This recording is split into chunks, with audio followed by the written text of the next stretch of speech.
Welcome to Perspectives in Mobile, the news podcast from the Mobile Ecosystem Forum. Join us discussing the world of telecommunications, technology, and mobile innovations. From London, Dario Betti, MEF CEO.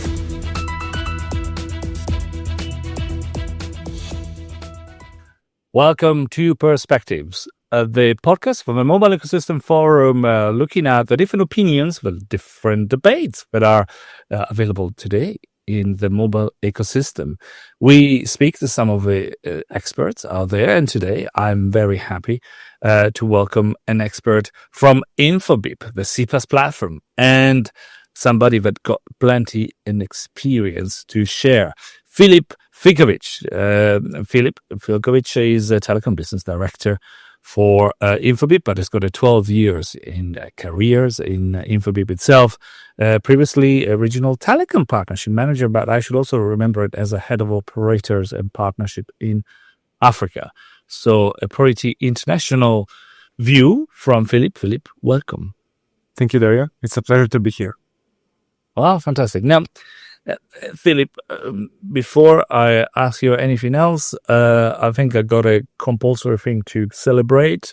Congratulations on winning a MEFFYS for Infobip, not you personally, but as a group. This is an industry award voted by people in the industry. Interestingly, Infobip won on the game for developers, I think. So well done on that. So where are we? What is that? Where is the leading future of engagement? What it actually says about Infobip and where you stand and what you're going to be doing next? Thanks, Dario. It's quite exciting to get a reward. We are happy, very happy about it. On Infobip's behalf, as you have mentioned, yes, it's not something that I would necessarily be looking after, but also it does speak a lot about the future perspective from Infobip's point of view and how we were looking at the whole experience, how we were looking at engaging the community that we very much value, developers, those guys that are actually having all the bright ideas, creating all the traffic that we are processing on their behalf, and they are putting the trust into our capabilities, our reach and connectivity, etc. What we wanted to kind of showcase there is how to bridge this usage of multiple technologies and how we are able to incorporate both AI, AR, and other fancy technologies that we are currently experiencing into single experience through a WhatsApp chat. So I believe that people said that it's a good enough use case, and we are very glad that it was recognized as such. Thank you very much for the award. Yeah. Well, I was surprised, and I remember looking at the video, and I remember that for me, it's the equivalent of a Dubai chocolate, as there is so much in there. So you go WhatsApp, you conversational commerce, you go AI, you have to hack the system. It was a very intelligent, may I say, a way to show off the potentials of what we're talking about, which is engagement, loyalty, authentication, CPaaS. But bringing it back now to your turf as well, and this podcast is called Perspectives because we like to ask exactly that, your opinions. So let's start with that, and this time using your telecom business hat to say, what's your perspective in terms of the key threats that are now undermining the A2P messaging ecosystem? Unfortunately, it's not a good time, is it, for some of the SMS services out there? Definitely not a good time. The times were better. And I believe also something that MEF has recognized as a quite big threat in the messaging landscape and threats that you have posted on your website as well. Artificial inflation of traffic is something that is definitely raging rampant in the industry at the moment, and it is causing all kinds of havoc, both on the trust from the enterprises, who are actually the ones that are the source of the messages. They're the ones that are the key to authenticating the customers. They're the ones that are actually being the source of the revenues that mobile network operators are receiving from the international, from abroad sources. That trust has been lost, and this is something that has caused for those brands to start looking for alternatives to how to do that same use case. And give us a bit more of a flavor on how is AIT, as you said, you mentioned something we are MEF as well, being covering as well, but how is it distorting traffic volumes? How is it eroding trust between the enterprise and mobile operators? What are the long-term risks? We hear some people say it's a bit more of traffic. Operators will be happy, for instance. Yeah. Is that something to be happy about? So first of all, maybe good thing to point out that this is not a technical issue, at least from my point of view. This is not something that is a point of technical discussion, but rather a business model discussion. The reason why AIT even started is related to the business models, where we have seen a number again that aggregators, in order to win exclusivity monetization deals within mobile network operators, would overcommit to the volumes that are available or that are actually expected to be sent to specific mobile network operators. Because they overcommitted, because there were not as many messages as they figured out there would be, or because they wanted to really badly win that deal, they had two things to do in order to make up for the losses that are being generated with prepayments and with revenue commitments toward mobile network operators. So first one was the price increase. And this is something that has gone completely off any charts in the past couple of years. We've seen some crazy prices like 50 cents per message to a destination in Togo. I believe the 1 kilo of bread is cheaper than sending an SMS there, which is quite something to note. And then the second thing was to pump the traffic, to create artificial traffic, to ask bots to generate false one-time PIN requests toward OTTs, toward those enterprises that are generating these international volumes that are being sent to the mobile network operators. Long-term game, well, enterprises no longer feel like SMS is a channel they want to use to authenticate the subscribers. It's going away from the mobile network operators. They are using now channels which are not under the control of mobile network operators. Nobody's going to be happy. Yeah. It's an interesting discussion. Some of the operators, some of them I probably will remember nameless, are saying, well, my business on SMS is coming to an end. I better get the money now immediately. Now, surprisingly, though, some of those enterprises we hear, and you talk to both sides, they'll be very happy to continue SMS, but it just cannot continue with the level of insecurity it seems on pricing and the level of fraud. Yeah. Would you, as Infobip, you have vested interest, but you're also working on WhatsApp and Vibers and RCS. Would you say that our SMS still has got a bit of a short-term, medium-term life? SMS even has a long-term life. That's for sure, because it's the only channel which can deliver when there is no internet connectivity. It is used as a fallback channel to any other channel, so to say, So it's definitely a channel that has the potential or has the ability to always be present there. But the trust in SMS has been lost because of the malpractice that's currently conducted by these rogue entities within the monetization space of international A2P SMS. So we got an answer there for some of the operators that are challenging the visibility of this market. But let's talk about the other stakeholders in the market. They are regulators, and not just regulators, but how are these gaps in regulations and global coordination making it harder to fight SMS fraud? Is there some magic recipe that is emerging? Is it possible to harmonize a bit things? Yeah. When we talk about international regulation, there are two key things. So first one on the artificial inflation traffic, I don't think authorities even understand what's causing this and what's going to be the effect. Should they get engaged? Yes, they should.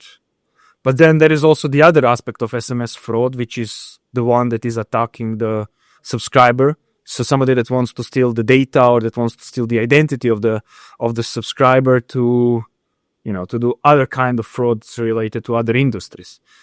What we are seeing there, one particular region is very affected by it, is European Union. So in European Union, what we are seeing, for instance, like 2022, in Ireland, there was 150 million euros of fraud-related loss on SMS channel. And it's related to to fraudulent links, things like that. But you're not allowed to block those. You as an MNO, you are not allowed to block this because there is a privacy regulation that is forbidding you to check the content that is being sent to your subscriber. So the regulation is not, on one hand side, you would have MNOs have to do everything they can to protect the subscriber, but then on the other hand, they're also limited by what they can do because regulation is not allowing them to install matured solutions that are present in the market for a number of years. Yeah. Let's talk about something that is potentially not an immediate CPaaS discussion, but SIM farms and SIM boxes seem to come back in the discussions. I've been mentioning a bit more in the recent. Yeah. How do we enable the spam, the fraud, the malware?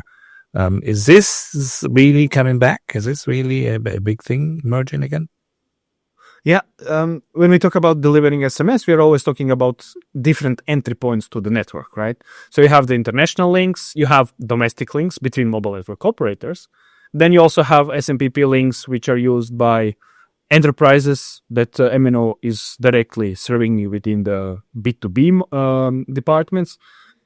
And then you also have on-net SIM boxes and off-net SIM boxes. And they are both under this, so the contents within those SIM boxes or the contents that are being sent through SIM boxes fall under the same preview of privacy protection for the subscribers because they are necessarily seen as person-to-person communication. Fraudsters are very well aware of this and they're exploiting this to the max because they know that their messages won't be intercepted. They basically have free reign to do whatever they want. And it's not that hard to get SIM cards. It's quite easy to get them. Yeah. So for those people out there that don't know the SIM farms or SIM boxes, they are really machine built for having multiple SIMs so they can send messages at an industrial scale, I should say. Yeah. But as if they were a person, as if it was a single mobile phone Yeah. at one point. And interestingly, there is some regulations coming up in some of the markets, yet they're still available and they're still coming through. And that's on the telecom side. But then you have the non-telecom now. We should be talking about, as I mentioned before, OTT channels like WhatsApp and Viber. You as the Infobip are actively delivering services for enterprises across all of these. But how are they actively taking market share from the MNO as well? Is the traffic shifting really, or is it getting bigger? What's the trend?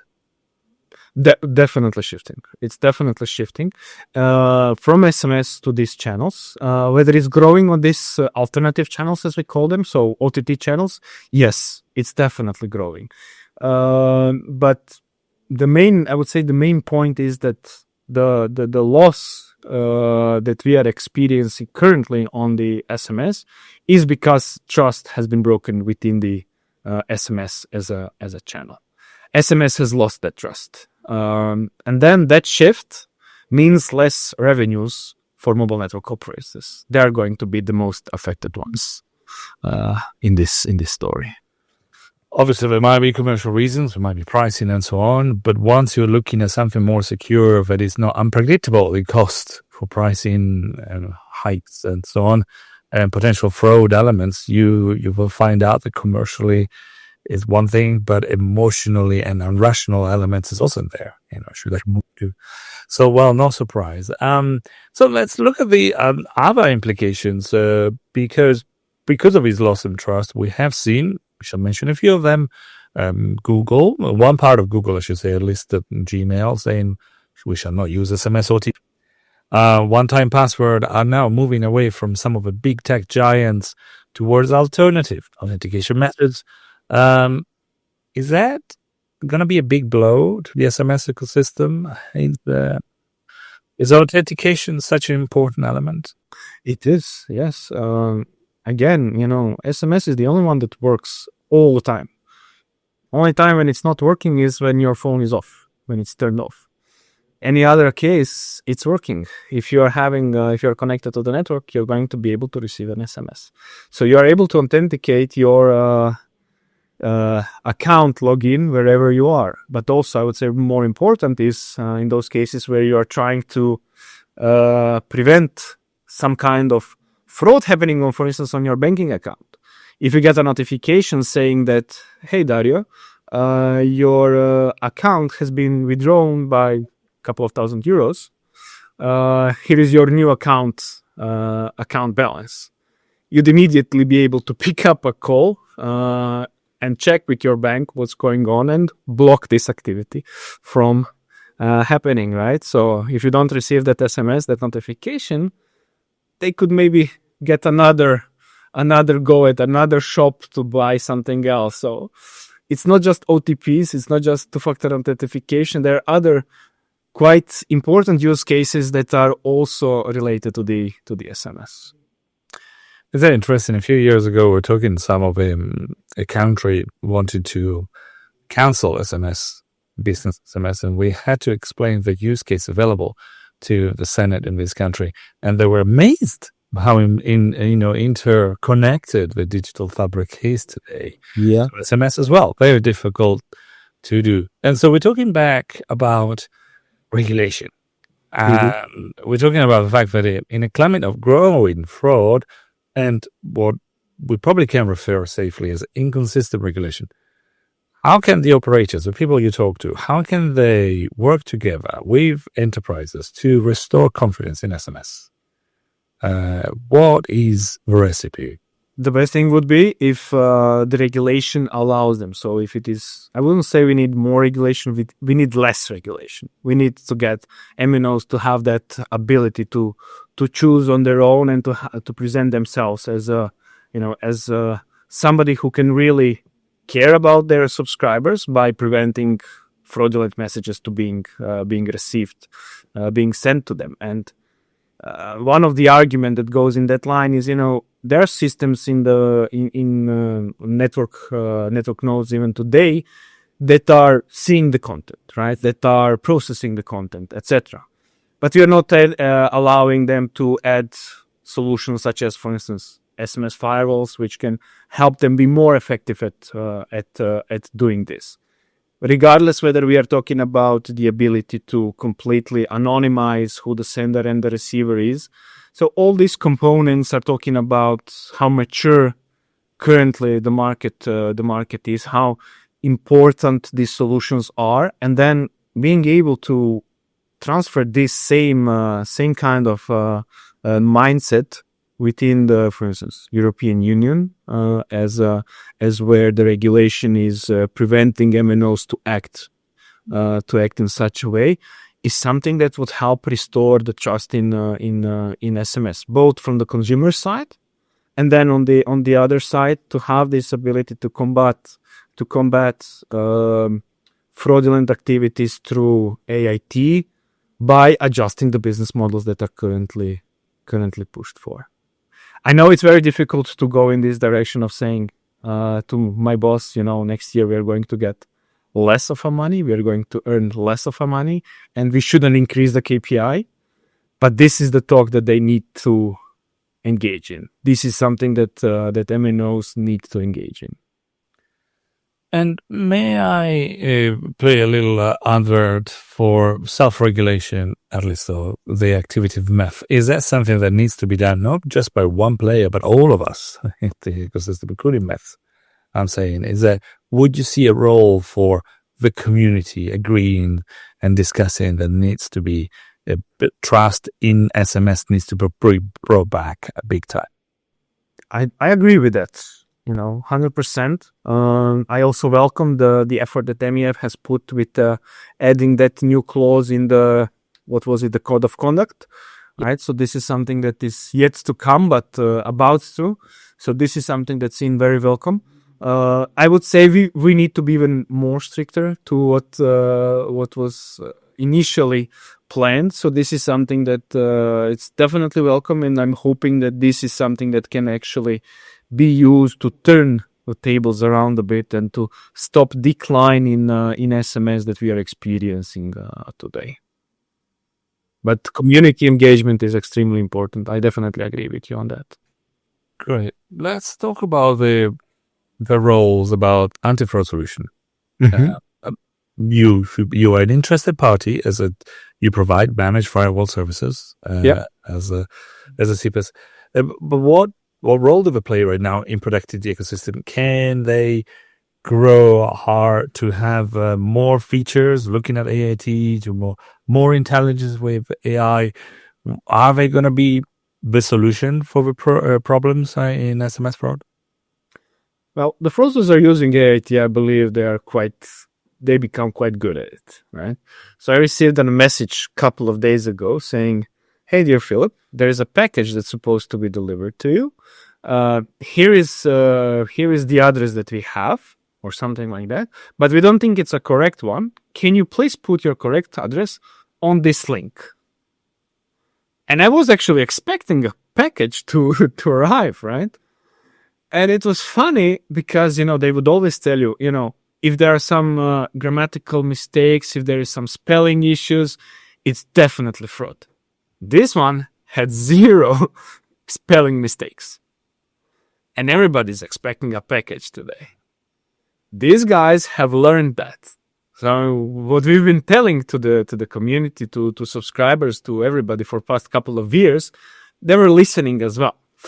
They become better at their game. So we need to do the same thing. So we need to enrich our solutions with the same capability, AI capability, to help MNOs battle this kind of use cases. It's important to involve. We still feel like SMS is going to reign for next couple of years, because we are not just talking about international, which is almost about to end, but national traffic is also something that's quite important and something that needs to be under the preview of MNOs and have the ability to prevent fraud happening on those channels as well, on those levels, national levels. You've mentioned SMS is here to stay. Some people are looking very closely at what is to be coming, which is RCS. And many other things. But how do you see these opportunities in terms of future business communications? What's your view? What's your discussion with some of the telecom providers about RCS? Is it coming to replace SMS? Is it coming to extend SMS? I don't know. I would really like to ask my crystal ball, but it's not been giving me a correct answer so far. We know that it wasn't successful in the past, but we also know that we have a really powerful backer in this time. So there is high chance that it's going to be successful. Whether it's a good thing or not, I'm not 100% sure it's a good thing that all the control has left telco space, that it is completely under the preview of a single actor. So this is something that I feel like should be addressed, needs to be addressed. But then without that same player, most likely there won't be any RCS. We need to weigh in what's something that's going to be best for the future.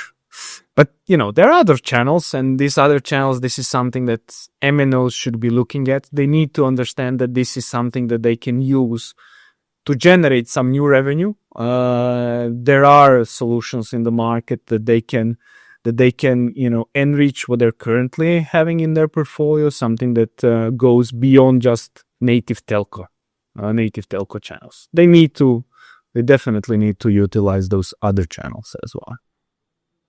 Great. Let's talk about, almost as a summary, because our time is coming to an end, but what was next steps for the MNOs? You were just mentioning what they will be looking at, what we should be looking at. So what should a mobile operator do to protect their messaging business as well as to transform it and to drive it towards the next growth? What's your recipe here? What would you tell them on a usual chat? Yeah, I would say the keyword is messaging, not just SMS, but messaging. Look into messaging, look into all the messaging channels that they are currently available, and understand that each and every can be a revenue generator for you.